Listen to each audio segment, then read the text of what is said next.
Welcome to Thieves' Cant, a tabletop gaming podcast with your hosts, Jeremy Shane and Chris White.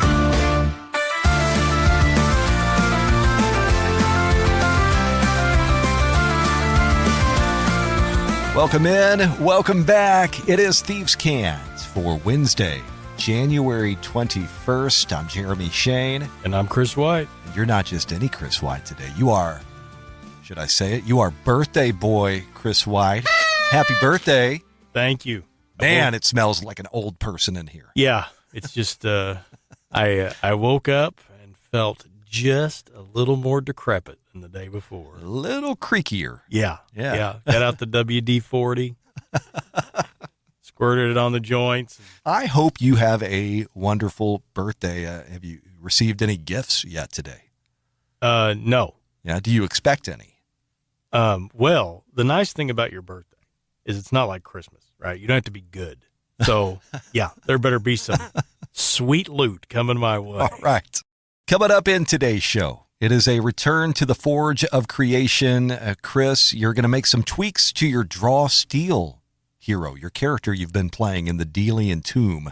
You are playing the human talent, right? It was one of the pre-gen options. Correct. You know, I thought it was a curious choice whenever you picked the talent. Yeah. To begin with. Yeah, I wanted to try it out. I wanted something different. Right. And I'll be honest, it took me a couple of sessions to find the character. Yeah. Now I have. Yeah. And I'm really starting to like her. Yeah. See, I thought initially you were trying to sabotage your own experience to give yourself a reason to hate the game. Yes. Because you do operate like that. I do sometimes work like that, don't I? But no, I actually have grown to like the character. I just had to recognize she's a sadomasochist. And I picture her as Evil Lynn from Masters of the Universe. It's a whole vibe. And as soon as I put all of that together, I was like, yes, I love this character. Now I need to, actually maybe look at some of the things because it was a pre-gen, right? And so I just got the card and whatever this is. We're learning the game, so take it as it comes. But now you've got enough experience and you understand what, your current abilities do, where you're wondering, well, is there greener grass on the other side? Maybe I would like to customize my experience a little further. Or maybe some of these abilities, it's like, well, that hasn't really come up at all, or I want to really use this, but the thing that activates it isn't happening. So just, kind of tweak the abilities and look at them again with newer eyes, not necessarily wiser eyes, but at least a little more familiar with the system. So, all right. So that is today's focus as we enter the Forge of Creation.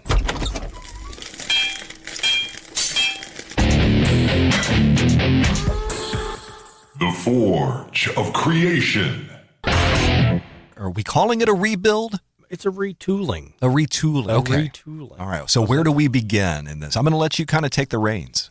Right. I mean, basically, I'm not overly concerned, and maybe this is wrong. I'm not overly concerned about skills or even abilities. Like, that all seemed fine. Okay. It was just... And the human ancestry is good for you? Yeah. It's been fine. They've come up. I'm not saying they're unimportant. I'm enjoying them fine. It's just some of the abilities have been a little frustrating in the encounters that we've had so far, and that may vary, but I guarantee people's mileage would vary. I mean, depending on the encounters and how many enemies you're fighting at a time. Are they solo encounters? That all makes a big difference. So anyway, onward, I just want to look at some of these abilities and see what we could, if there's a better option. So, starting off, Mind Spike, that's all I got. So Mind Spike it is. Sounds good. Okay, Mind Spike is your free strike. It's your ranged free strike. That's right. And free strikes, they are similar to kind of an at-will ability, right? But also, if you were to get an opportunity to attack and draw steel, you use your free strike. Right. Typically not a ranged free strike unless you have some exception.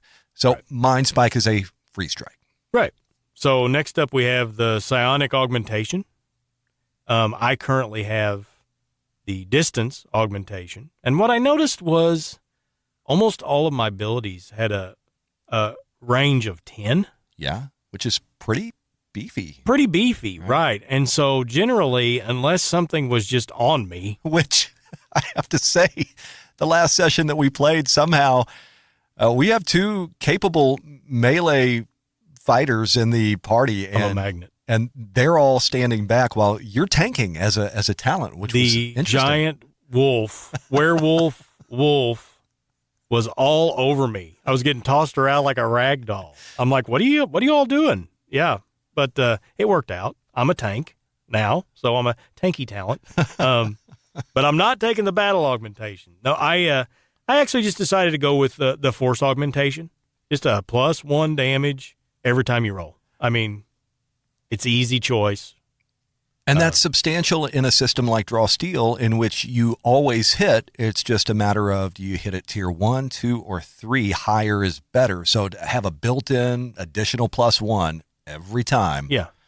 Nice. Oftentimes it's a tier and a half. It may be the basic choice, but I thought that would work out a little better. And then the talent ward is next, and I currently have the repulsive ward.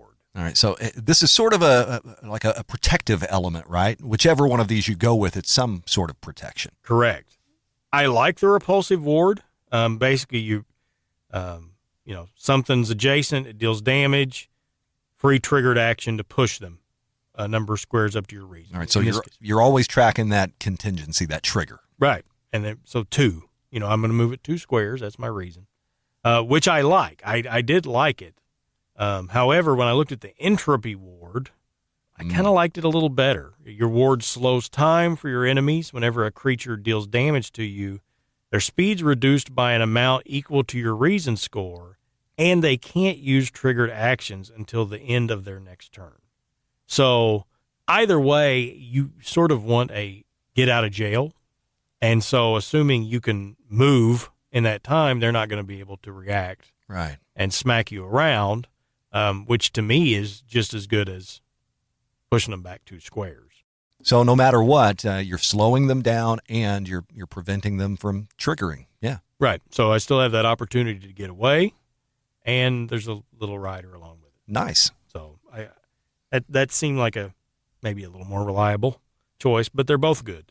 So then we have the tradition features, and of course, these are tied to whatever tradition you have. Which is like a subclass. Right. Right.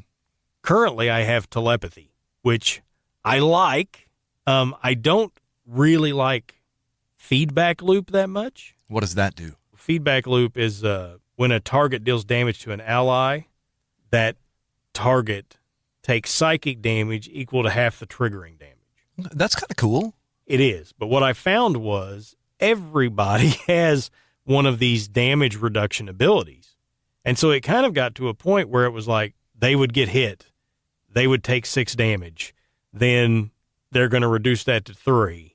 And so now, am I going to spend this thing to reduce their damage by 1? It didn't seem like I was getting a big payoff. And this is probably was one of the more frustrating aspects that I had. And again, these encounters weren't with a lot of enemies, so that may make a difference. Sure. I took that into consideration. If you had a lot of smaller enemies, a lot of minions that were poking them full of holes, but again, that's not a lot of damage. So this thing would be effective on a big hit that they didn't reduce the damage on at all for some reason. Yeah. Yeah. This is a great time to bring party size into the equation as well. You're playing this character in a group of 3 heroes. Right. The Delian Tomb from Draw Steel gives guidance to directors. Look, if you're playing with 3 heroes, these are the enemies you need to take out of the encounter. Right. So you're not facing a full complement of enemies because of your party size. So that factors in. Yeah, sure. And so, but that was sort of the experience I had with it, even though I really like remote assistance, which is basically gives everybody an edge. You can upcast it, if you want to say, to basically include another person, which for that, it's everybody in the party but me at that point. And so they're going to have an edge on their next action. It's nice, but I really wanted to get rid of feedback loop. So for me, I went with chronopathy. Okay, you could have gone chronopathy or telekinesis. Right. So why chronopathy? I mean, really, all three of them are good, right? But with chronopathy, you're going to get, first of all, you get accelerate.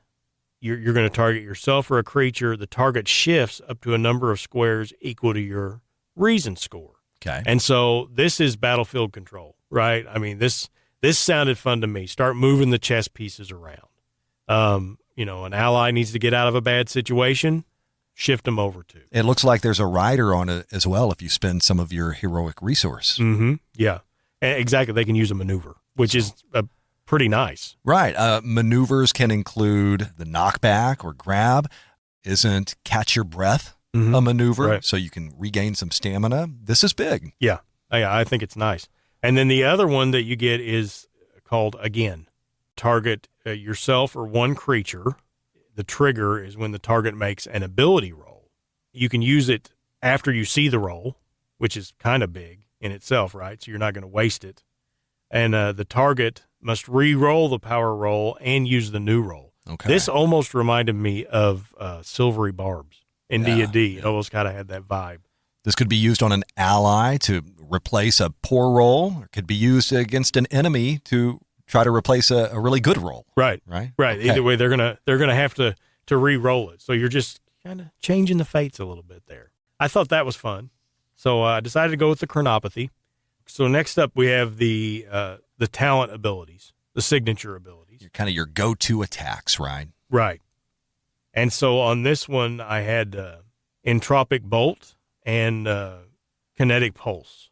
I really like Kinetic Pulse. That one's been pretty big. That one saved my bacon a couple times. You going to hold on to that one? Yeah, I think I'm going to have to. So it's pretty good damage.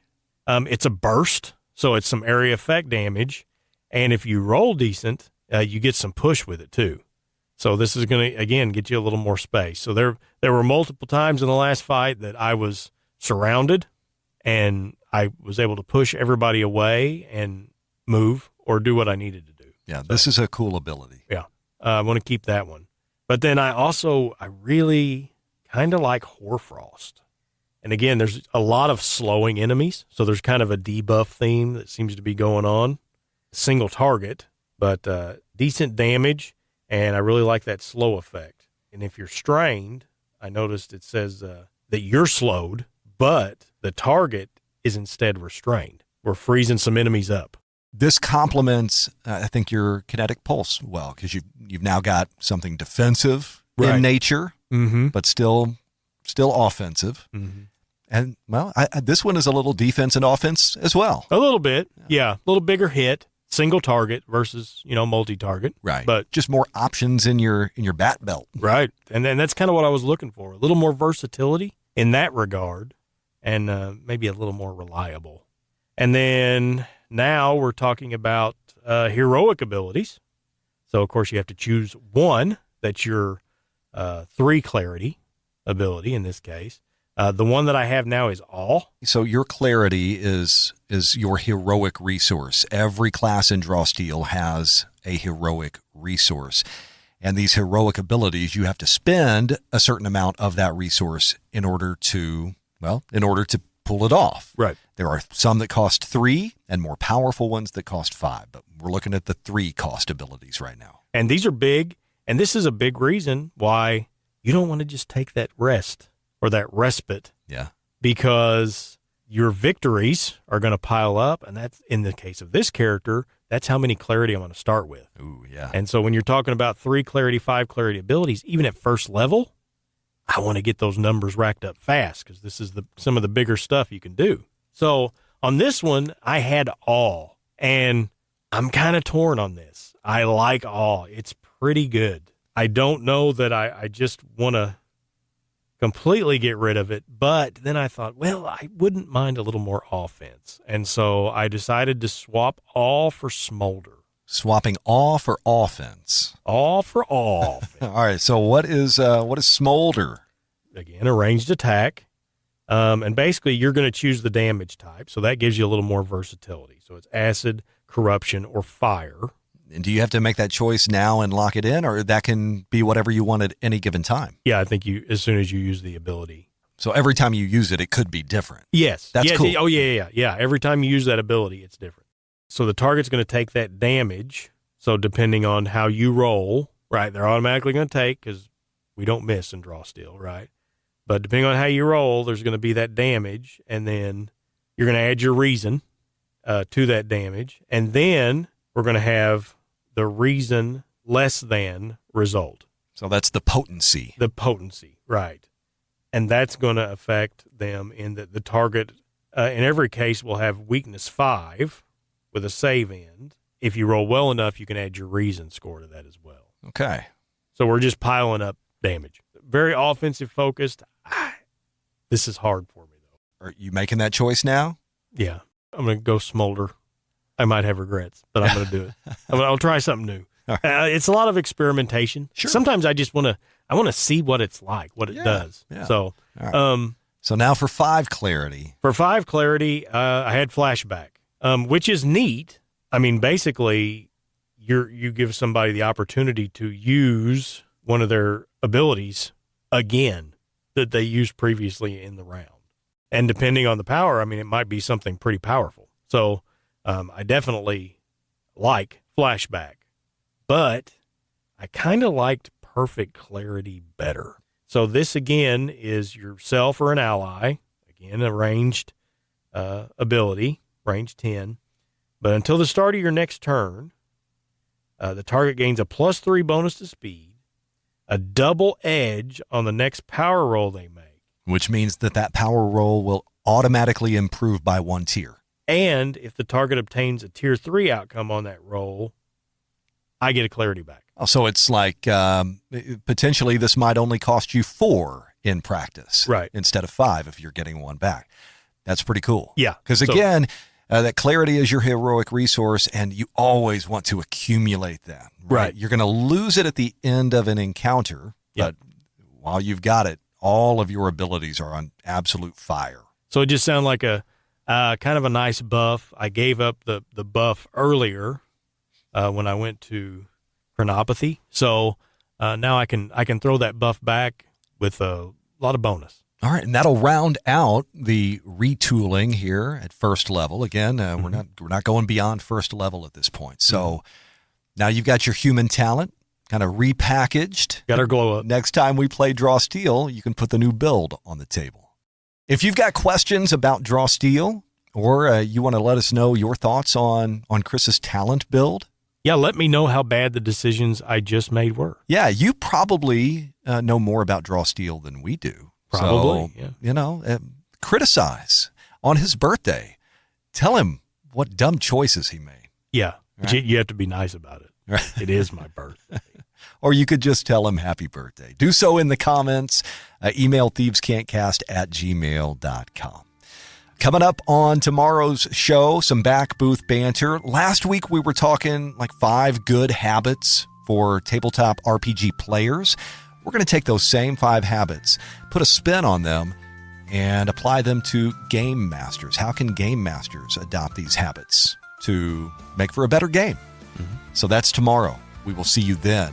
One more time, happy birthday. Thanks, man. I'm Jeremy Shane. And I'm Chris White. It's been Thieves Can. So long. Thank you for listening to Thieves Cant. Email thievescantcast@gmail.com.